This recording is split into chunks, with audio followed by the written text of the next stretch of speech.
Welcome, guys, to Kels and Betzy podcast, where we are focused on raising private capital and investing with purpose.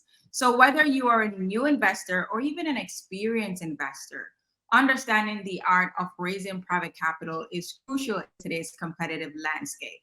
Join us as we navigate the complex realm of attracting investors, securing funding, and building meaningful relationships that fuel your business growth.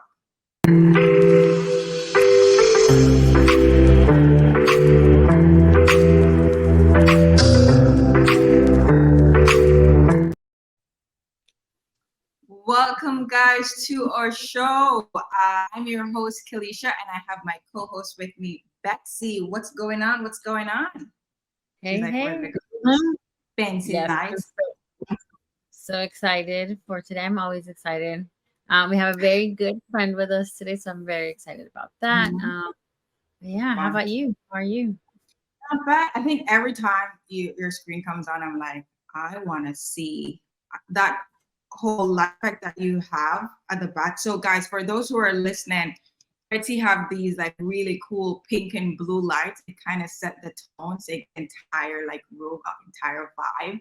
And I have these fancy lights, but I can't get those background. But I always love your lights. But Thank guys, today we have a guest with us, and she's been doing her thing for a while.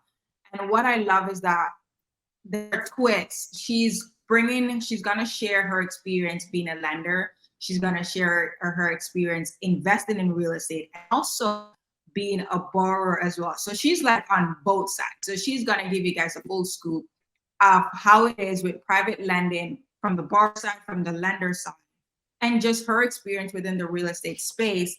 But before we even go into that, we're gonna hit them with the disclaimer. See, you guys. The following information is for educational purposes only. Please do your own due diligence. We do not provide financial, legal, or professional advice.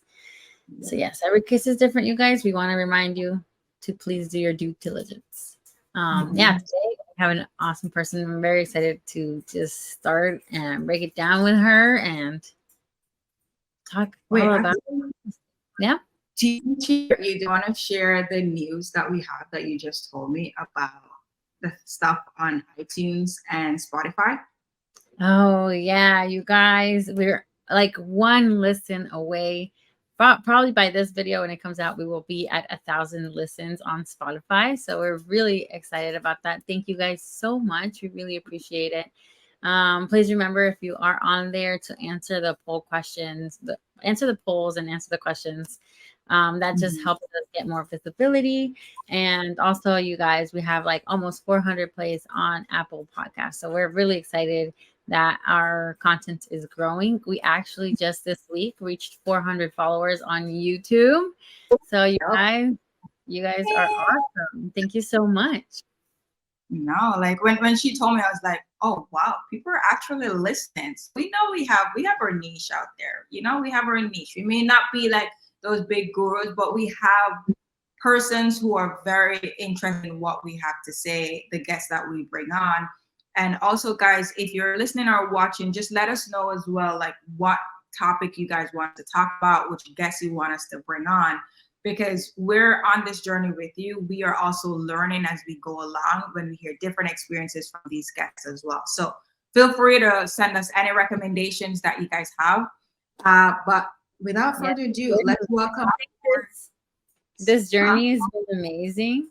It's been if it doesn't help anybody else, it helps me, right? Because every person that we bring on, we learn something new from, and it just is more eye opening. And it's been Yeah. amazing this podcast journey. So, thank you guys for riding along the journey with us. All right. So right before, well, not right before, but before we do, let's welcome our guest, Marie Berry. Welcome to our show. Thrilled to be here. Thanks for having me. Love it. Marie was saying right before we came on, guys, that we're all like color coordinated today. This dark Didn't color. know that. And the thing is, we're It's all Monday, in. It was. We're all in glasses. and we're all in our glass, so we could see well. We had to really wake up. Yeah.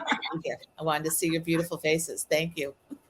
Man, it's finally that we have you on the show. We're just talking that nothing really happens before it's time. And if you guys remember our show, we did a live recording from Amy Majora Raising Private Money Conference a couple months ago, back in April. And Marie was supposed to do a live interview at the event, but it didn't work out. And the reason why it didn't work out is because it was supposed to happen today. And you guys will find out why it was supposed to happen today, because she has some big news that she will be dropping. And I'm so proud of her. You know, like, it's going to be so exciting. But I'm going to leave her to tell us that when we go further down into this interview. But Marie, because a lot of persons, we know you. For our listeners, tell us about how you got into real estate investing. Well, I'm here to say, first and foremost, thank you for having me. But real estate is just, I love it. And I think, also to share with everyone that it's never too late. My husband and I joined when he semi-retired after being in a company for almost 25 years, and he was given a package, and we took some of that money and invested it in a real estate seminar, knowing nothing about it, just saying, why not? What was he going to do? We always liked doing our home improvements, and it seemed like the next step, something we talked about for a while, but the opportunity came along. So we joined a national network. With that, I sort of dragged him there, but we left open-eyed and realized the possibilities. And it was all based on financial information where, the numbers don't lie. So I think that was a path for us to take together after being married over 30 years. And I thought I'd be working with my husband side by side. But I said, give me 5 years. Let's see what happens. And we'll go from there. So that was 2018 when we started our real estate journey. And this March, it was 5 years, as I said. And now I'm trying to direct him back to retirement. So he's out golfing today. But we started with the basics. We understood, we heard about private lending. We learned about rehabbing. We learned about buying holds. But what we also learned, which I think was really critical, and we're living it now, is that the more strategies it will allow you to pivot along the way. So when the circumstances change, the economy changes, not to fret or fear it, but to sort of pivot with the different strategies that work best in those economies. And I think that's probably been the biggest lesson. So when COVID hit in the middle of that, 2019-20, we were looking at 2 properties to rehab. And as that occurred and things were changing rapidly, we decided to keep 2 of them. So at this point now, we had 3 properties on hold.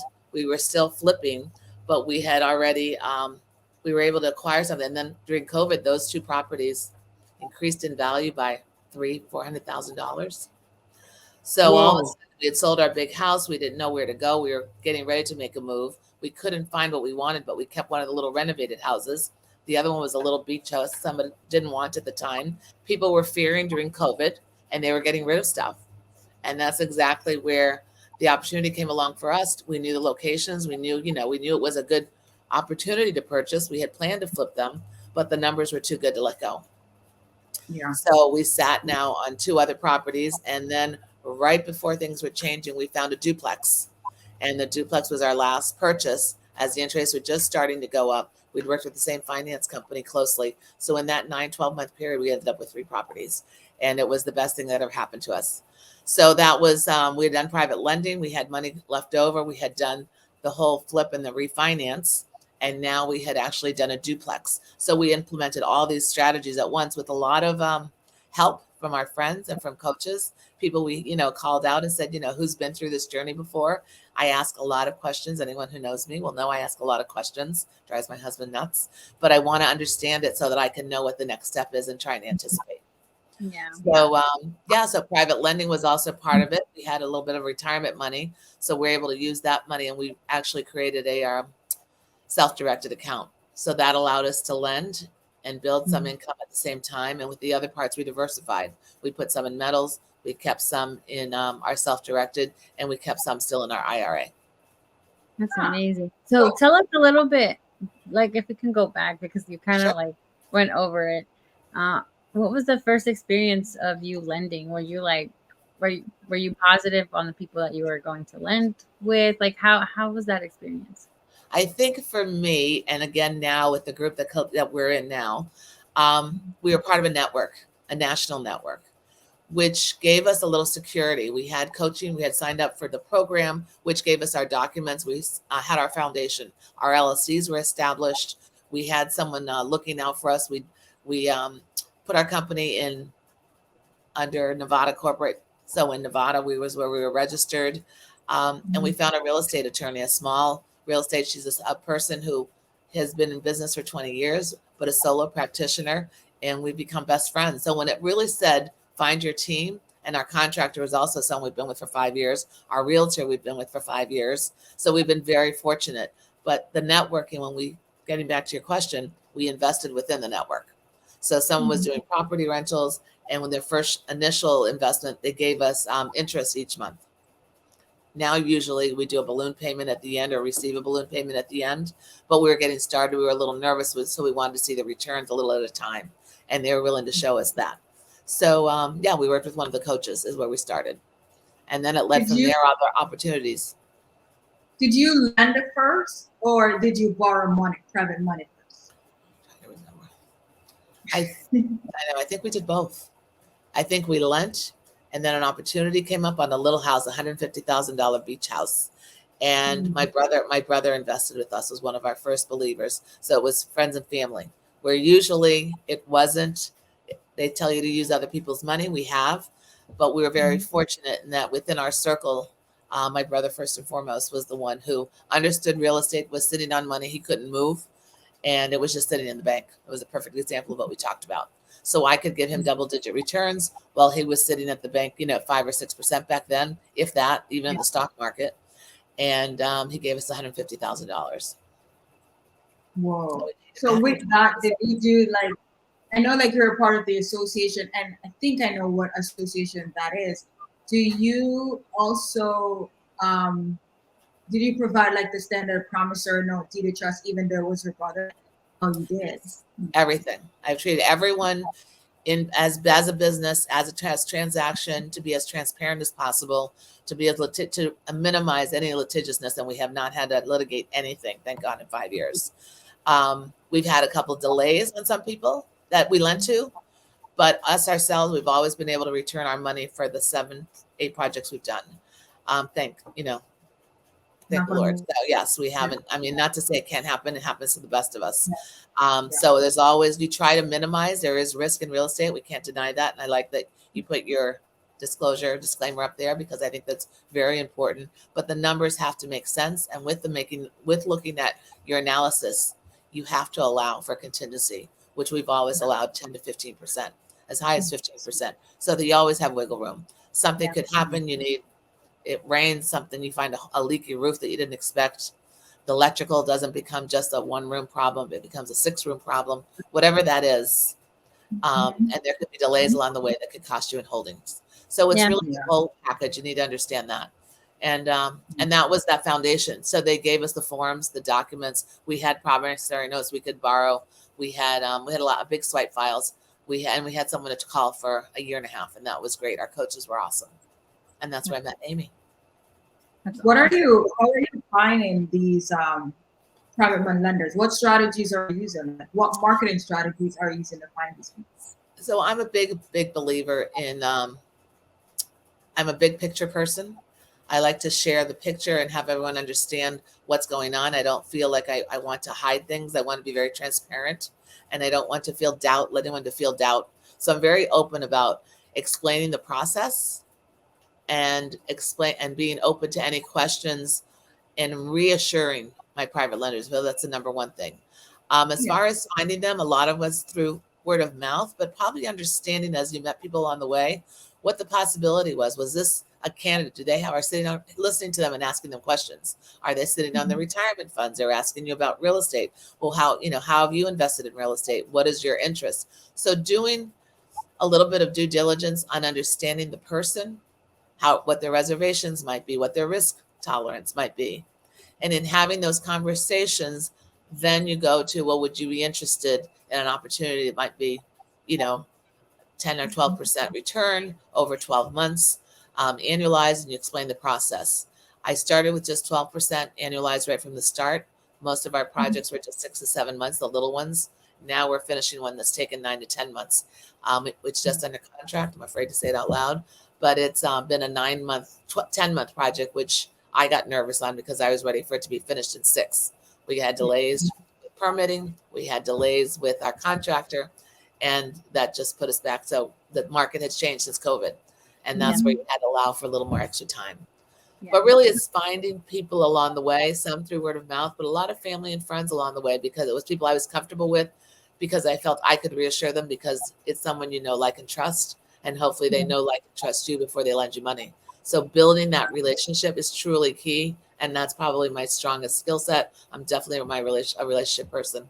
As I told you, I'm here with my college roommate of 40 years. Yeah. Except 1,000%.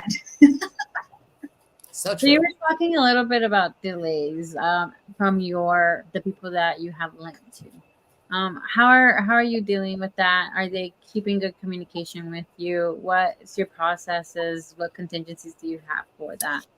I keep an active list, and I have to do a better job of that, because now I'm doing a little more lending third party, which I had not done before. And that was something I learned this. You're always learning. And that's something I learned this year in the group that we Before you move on, yes, can you explain to our listeners and watchers, what do you mean by lending third party? So lending third party is lending money to someone else that I'm not going to use. I'm lending it to someone who's asking, has a project, they need another investor, they're looking for funds, they can't find it, but I may have one of my lenders who I've just returned money to, or sitting across money, or I've come across the way and don't have use for their funds. I thought, well, then I can't do anything about it. But I've learned since, in the last 6 or 8 months, that you make note of that. You stay in the communication as you reach out and communicate with other investors. You can offer that money and in turn receive a finder's fee. So that's been something that has grown for me in the last 6 months that I didn't even know was a possibility. So that money now is there, and it's going to come back out, and there's possibility of reinvesting it. But again, the people know me. I'm tracking it. Some people don't like to keep, that communication going. They like to turn it over to the investor. These are my relationships, and I'm very, very privy to them. And it's very important to me to maintain that relationship. So even though it's another investor using their money, I follow up to make sure that they know what's going on. And as the date approaches for the return 30 days prior, where are we on the project? Are there any delays that I need to inform them on? So there's no surprise. And even though it may have been a 12-month contract, they could have told them 6 or 7 months. If we're coming down on 6 or 7, might go to 8. I don't want them to be surprised. I had one person, okay, where's my money at 6 months? But the contract says 12 months. So reassured them there were just some delays. They need to get, just wait a little longer, but we'll keep them posted. I had someone else who said, oh, it's 6 months, keep it for 12. I want as much money as I can get. So it's just, it's all a matter of the individual. And you really have to cater to the individual and understand their personalities. No, that makes sense. And so how you have all the different connections with my lenders. How are you with these PMLs? How are you nurturing those relationships? So you touched on one where when you refer your PML to someone else, you keep the communication going. But how else do you maintain that relationship? I'm still a phone person. Kalisha knows that. It could be a text. It could be a message. I check in. I still send Christmas cards. I remember birthdays. It's just what I do. So I think that they know I'm there. It's someone that once I usually have a relationship, especially someone that's loaned me money, I'm hypersensitive to that and making sure that I keep them, in my mind.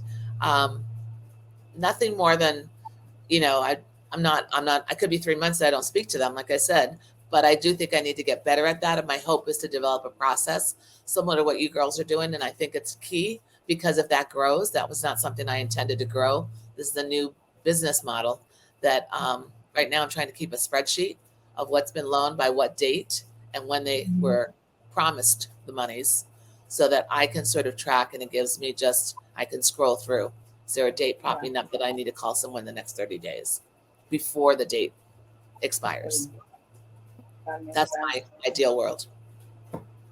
And how are you presenting these deals to the structure? Like, for example, you have an opportunity, someone wants funding, right?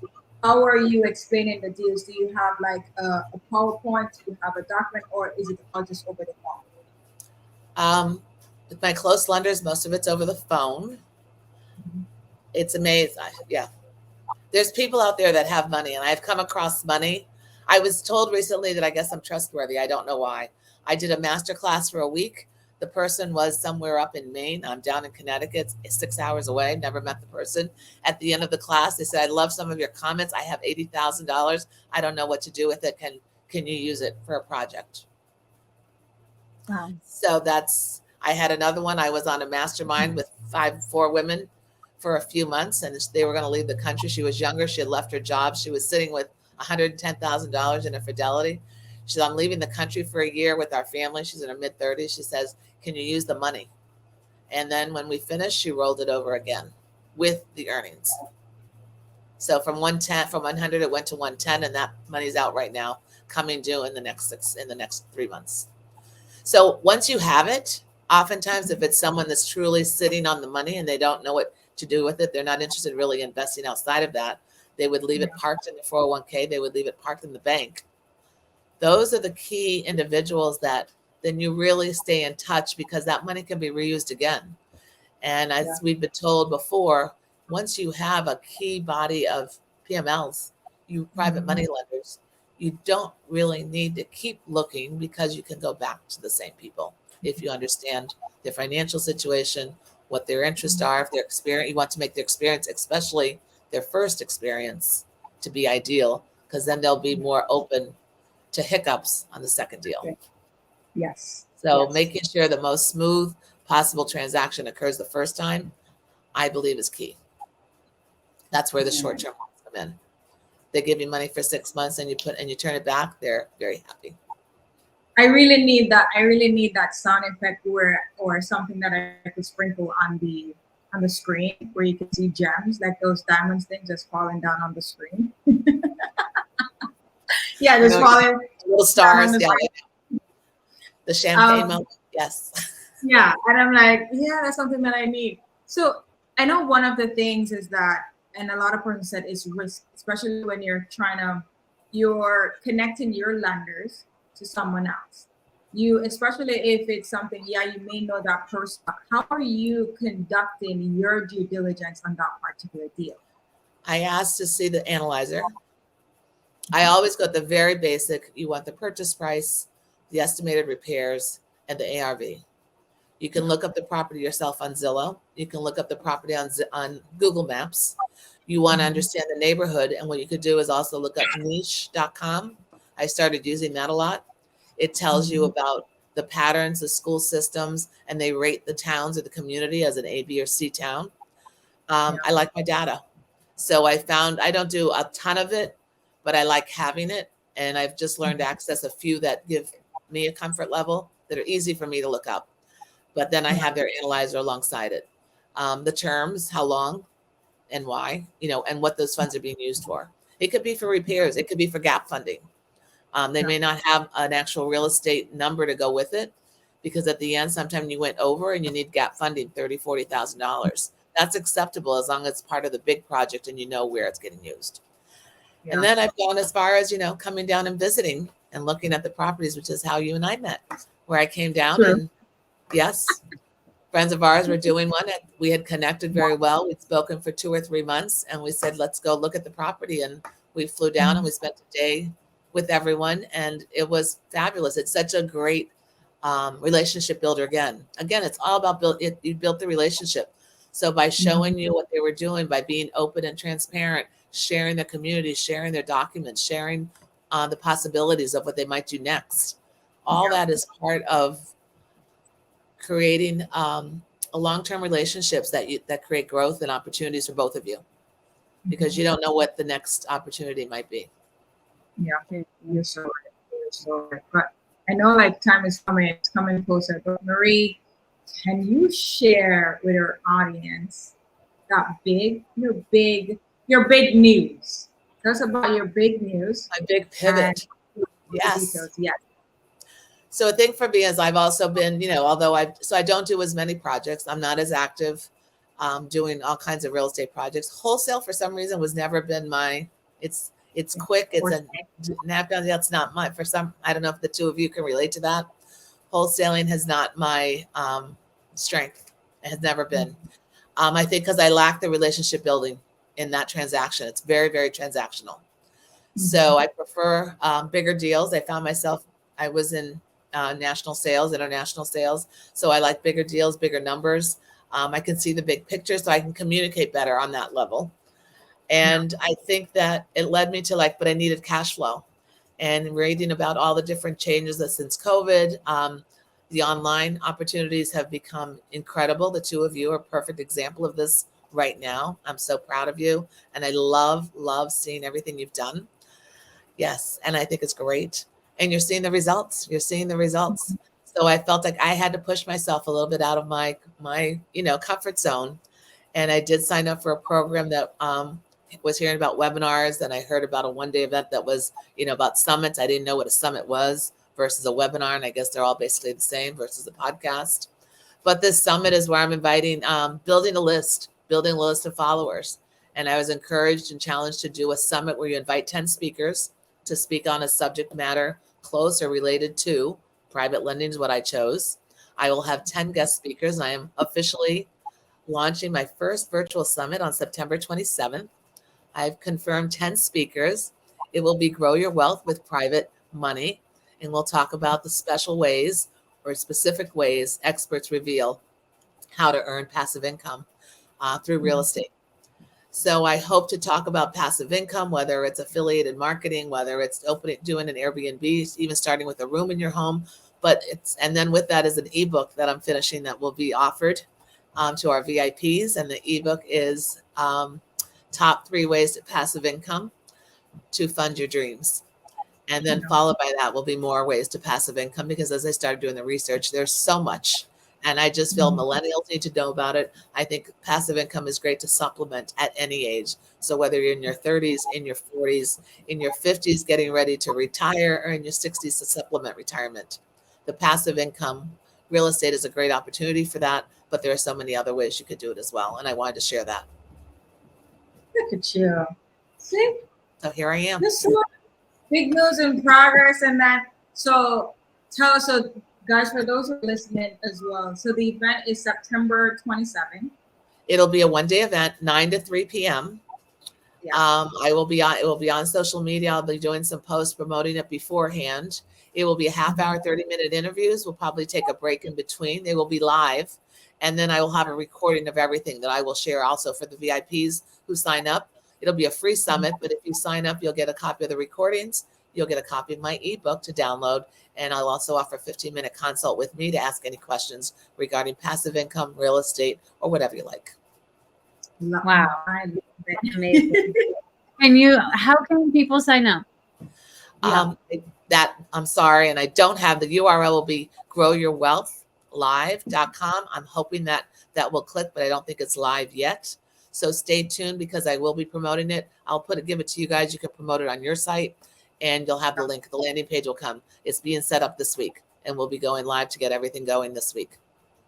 Perfect. That's amazing. Great. That's great. Thank you. I was able to own the Grow Your Wealth Live, so that hopefully the Grow Your Wealth in itself can be something that we could keep and use in different formats as we continue to pivot and grow our different strategies, which is what I love about real estate.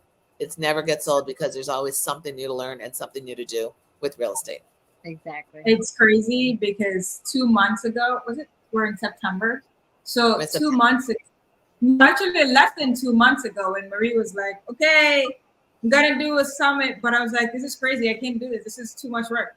And then a couple weeks after, she's like, okay, it's official. I'm doing a summit. I was like, huh? I was afraid to put a date on it. I was afraid to confirm, and I had to speak it out loud. And speaking it out loud, I mean, I didn't have a VA. I didn't have any tech background, and nothing, you know how guys I feel about tech. And at midnight is where I found my tech on LinkedIn, scrolling. So I was just reading out. LinkedIn has been a great resource of people that are doing amazing things of all ages. And they're independent professionals as well as business owners. And I have found LinkedIn to be a great resource. So yes, I'm doing it. Thanks to your support. Anytime. Like, guys, like for those, like Marie's a type of person where like she's like my sister when she's ready, my bigger sister when she's ready. She's like my mom when she's ready. Like we can have a full-blown 1-hour conversation, and she's like 3 different persons in my life, depending on the stage of for that conversation. But she's so supportive, like no matter what, like she's very, very supportive, and she's gonna tell you like it is, whether you like it or not. She just don't care. I'll But try to it guide makes you as best I can. And if I can't, I will tell you that. And people know if I don't know the answer, I'll let you know that I don't know. No. But I'll try to look it up. I'll try to find it.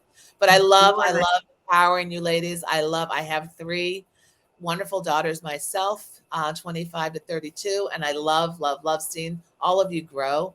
I think that this is a great time of opportunity for all of you, for all of us. And I think it's a great time for women. My virtual summit will not be just for women, but I do believe that it's a great niche for women right now. Only 32% of women are real estate investors, ladies. Only 32%. However, 23% of Americans say that real estate is the #1 path to grow your wealth. Yeah. So listen to that.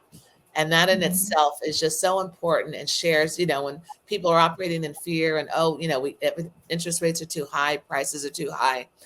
Don't listen to all that noise. Just look at the numbers and make it make sense. And if you can find then a duplex, a 2-family house hack, if you can live in 1 room and rent out the other 2 rooms, or get a 3-family and rent out the 2 floors below you. Start small, start with the roommate. Now pad splits are coming in from Airbnb. It's gone to pad split. So they're renting rooms. I never thought that would be a possibility. So I just think that the possibilities are endless, and then find a market where the prices are more reasonable. But as long as the numbers work, just take your time, analyze it, and make sure the numbers, they speak the truth. Try not to get ahead of yourself in an anxiety to say, I've got to jump into real estate just because, or because someone told you they're hanging a carrot over your head. Make sure the numbers make sense and do your due diligence. That's really important. I was gonna ask you for advice, but then she just hit the nail on the head right there. That was really good advice, you guys. Take that to heart. I know what all you guys are doing, and it's great to see all of you taking, chances in different areas, and to see you guys do the podcast and investing in different markets. I still haven't been comfortable as comfortable. And I think that big project I did join in Florida I knew the market pretty well. I'd had family living there. I understood the state, but it's whatever, 1,500 miles from where I live. So I wasn't going to be there every day. And I think it's interesting. So to know that there were people there and boots on the ground. So that can be in anywhere. You can have a friend, a relative, someone that can do a drive-by. That's helpful too. Just give you that little bit of extra security so that you're giving that back to your private lenders. No. That's good. Yeah. Thank you. Thank you so much. How can people connect with you, Marie? So I'm on Instagram at MarieBerry5_. And feel free to reach out, send a message. And also my website is Beyond Home Properties, but you can also reach me there and leave a message, info@beyondhomeproperties.com. Wow, you guys got a personal email here, so feel very lucky. It's info, but we'll get to it. We will always find your questions anytime. So no, I love connecting with both of you. Thank you guys for everything. Thank you. Thank you. Thank you. Thank you for being here with us. Thank you to our viewers. You guys are amazing. So whether you're looking to finance your next project, launch or expand a new business, we hope that this episode gave you insights, strategies, and tips so that you can raise capital and invest with purpose. Bye, Thank guys. you both. Can't wait to see you soon in a couple months. Yeah. All right. Bye, guys. Great.